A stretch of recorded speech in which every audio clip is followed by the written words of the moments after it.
राष्ट्रवादी काँग्रेस शरद पवार गटाचे नेते शशिकांत शिंदे यांनी सत्ताधाऱ्यांवर जोरदार टीका केली आहे। आजच्या सरकारमध्ये बिनधास्त भ्रष्टाचार केला जातो असं त्यांनी स्पष्टपणे म्हटलं आहे। शिंदे यांनी आरोप केला की भ्रष्टाचार होत असतानाही कोणीही त्यावर बोलत नाही आणि विरोध करणाऱ्यांना दडपण्याचा प्रयत्न केला जातो। जनतेच्या पैशांचा गैरवापर करून केवळ सत्ता टिकवण्याचे डावपेच सुरू आहेत असा आरोपही त्यांनी केला। शिंदेंच्या या वक्तव्यामुळे राजकीय वर्तुळात खळबळ उडाली असून सत्ताधाऱ्यांनी अद्याप प्रतिक्रिया दिलेली नाही। तो आम्ही तर सभागृहात सांगलं चड्डी बनियान गँग आपल्याकडे पूर्वी गावीमध्ये आणि शहरामध्ये चड्डी बनियान गँग प्रसिद्ध होती दरोडा टाकायला।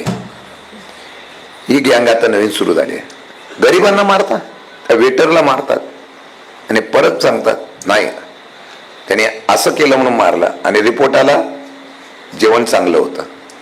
बिनधास्त भ्रष्टाचार केला जातो, बिनधास्त। पूर्वी ही घरं तुम्हाला ज्या किमतीत मिळत होती त्याची किंमत आता दुप्पट झालेली आहे।